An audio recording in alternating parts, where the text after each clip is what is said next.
Making a video. Probably another response, I guess, on the theism, fundamentalism subject.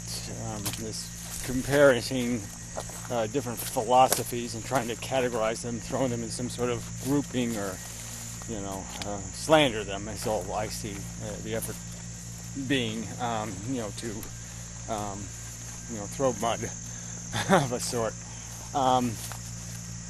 by false associations, false comparisons, false similarities that mean nothing, word rhymes, not word connections or logical or rational connections. So anyway, Fred's made another video trying to now pull the nasty teeth out of religion by pointing out that the Bishop of Canterbury, or whatever the fuck he is, seems a reasonable sort, and therefore the religion is reasonable.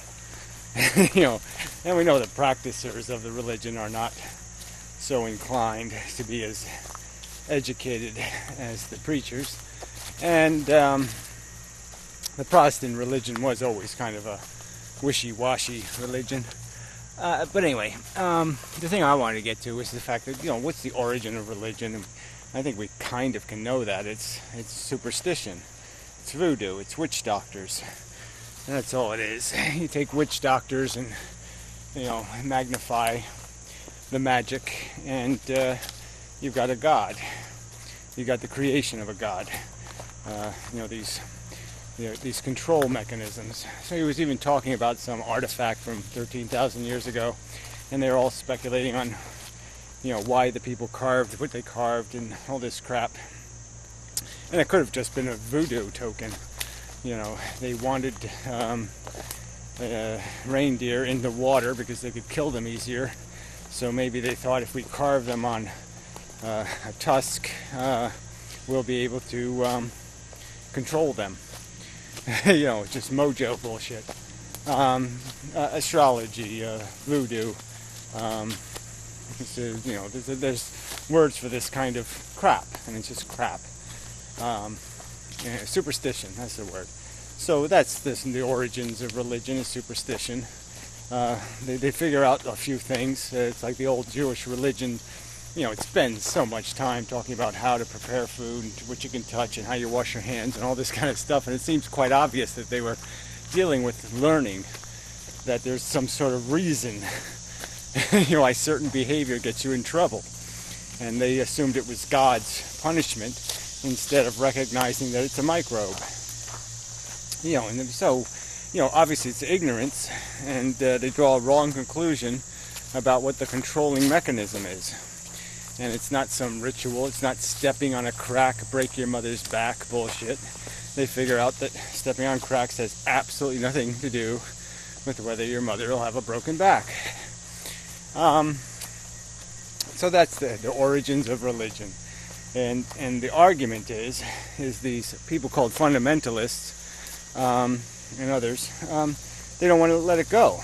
And clearly, even the non-fundamentalists don't want to let it go. They know it's bullshit, but they still read their astrology charts and all that kind of crap because they're traditionally tied, addicted to this thought of control, this perception of I can, make something happen, wishing can make it so, kind of bullshit. And it's just bullshit, and that's what intelligent people should say, is that yes, this is all just bullshit. Fine, do it in your bedroom, but don't take it on the street. Don't argue, don't defend it. It's nonsense. It's rubbish, it's garbage. And that's what it is. And so part of Fred's accusation is that, if you view scientific, let's see, what science has revealed is truth. And if you are unyielding to the new truth, then you're, committing the same kind of crime. You're glued to it out of tradition, not out of merit. And the new truth is more valid. The problem there is he's defending new truths that aren't proven truths, They are the ones that have the lack of credibility, the lack of,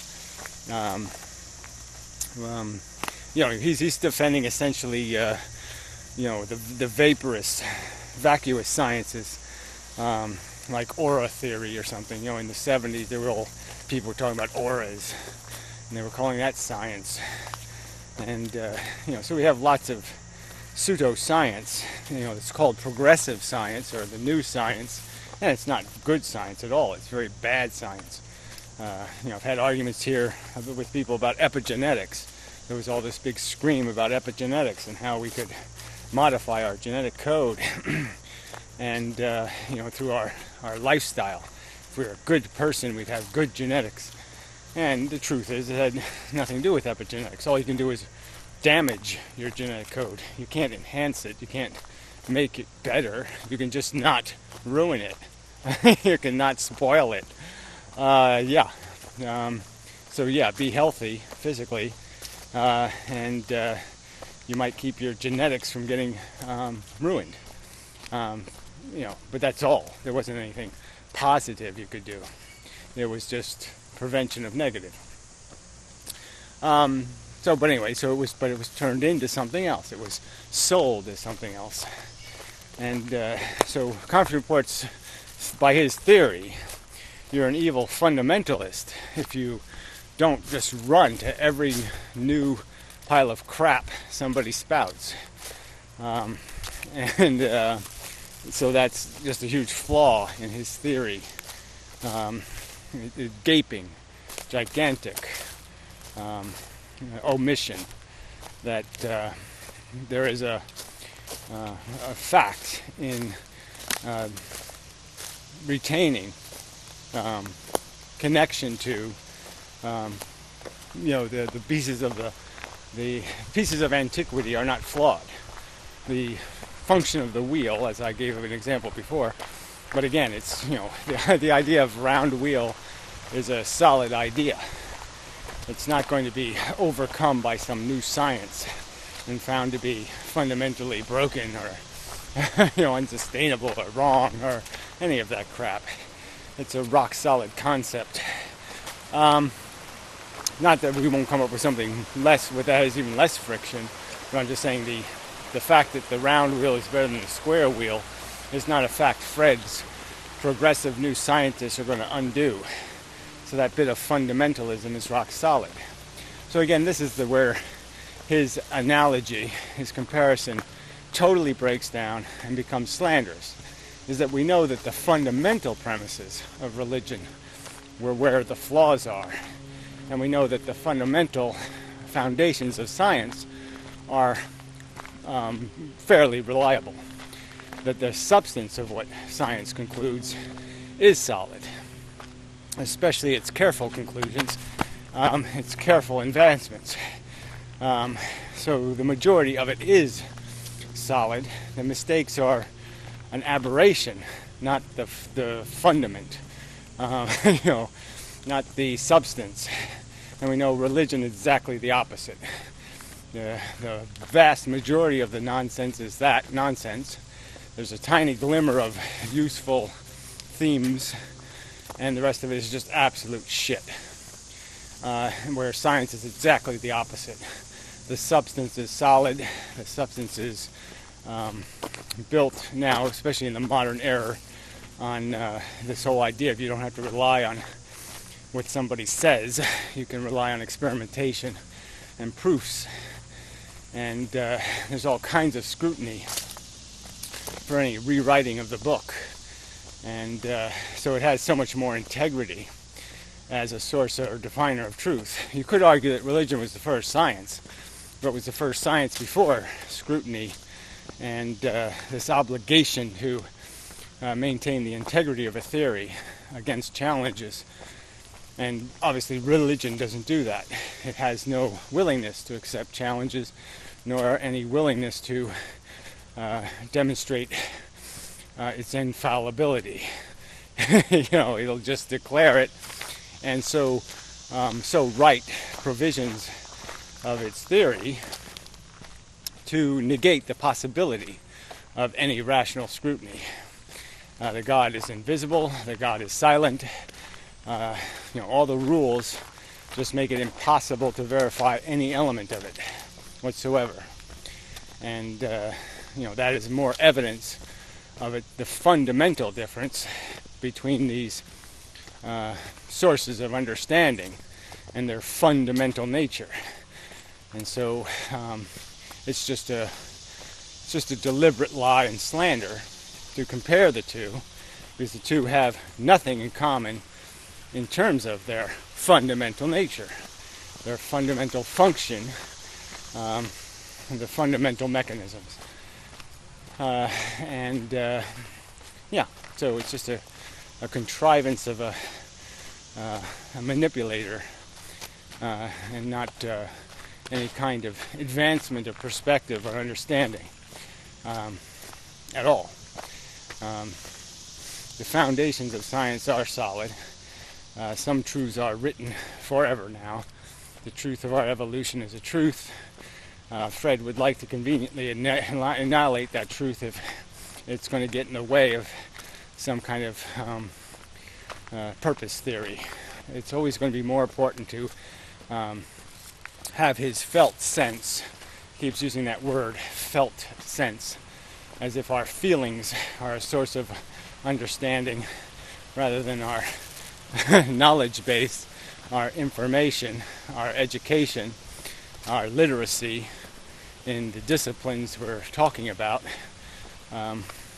Instead of acknowledging that those are the sources that have credibility, he keeps speaking of his felt sense, as if he can feel the truth, which is, by the scientific method, I think, thoroughly demonstrated to be an unreliable source of understanding. People have impressions and feelings about risks that are unrealistic, completely outside the realm of factual or actual, and these things can be measured all the time. They do these little tests of the human race and discover they're stupid and ignorant and preposterously unknowledgeable about actual risk equations. They don't even know how, what kind of distance it takes for their car to stop. They don't have any real references to what's possible in the real world, because they keep feeling it when they should be understanding it. And so that I just find totally obnoxious. Anybody making an effort to say, embrace your fantasy feelings, and there are largely tied to fantasies. We all think we're taller and prettier and bigger and better, than is the truth. We are self-defending, aggrandizing, not even the right word, but we're always compensating for our own deficits so much better than we compensate for anybody else's deficits. I mean, the hypocrisy and duplicity of our sense of life is a known psychiatric phenomenon, not really, not disputable reasonably, and it's just obnoxious for somebody with a brain, an intellect, to be arguing that people should be reverting to what their instinct says, or what their intuition says, what kind of felt sense they have. That stuff always goes the wrong way. That stuff always leads to bad end results, because we are by nature incredibly bigoted, narrow-minded. We're built on preferences and prejudices that totally own our psychology, and it's only through understanding that, recognizing that you can overcome that. Our fundamental nature is crap, as I'm talking about with Anna Kontavad, but it's easily overcome by knowledge. Knowledge is so liberating. It's it just breaks down all of the crap that is the engine of our psychology, and it can substantially disengage our bigotry, our selfishness. All of those things are easily tempered with a little bit of knowledge. So again, these people want to wallow in some sort of bullshit emotional life, and they're not even doing it honestly, because the truth is maybe they're kind of gay and happy and lovey, but most people's felt sense is quite malicious, quite dark, and to liberate that, in my opinion, is a huge mistake. We've got to get away from superstition, voodoo, woo-woo, mumbo-jumbo, and deal with what is the actual mechanism of our psychology and the pretense. Hi. Okay. Chicks. Very nice. Anyway. Probably lesbians. Yeah. Maybe. Yeah. Said hi to me. Asked me how I was. That was nice. Anyway. Yeah, so whatever. Again, I'm just going to argue the fact that you have to build things on foundations, and that's a very positive thing. The problem with religion is the foundation was garbage. It was tradition and superstition and ignorance, and it was a rotten foundation. Science has a legitimate foundation. We revealed a huge number of truths about this mechanism, and they're solid truths, and there's no reason to deny their credibility. Resolved questions and such. So, till next time. And such.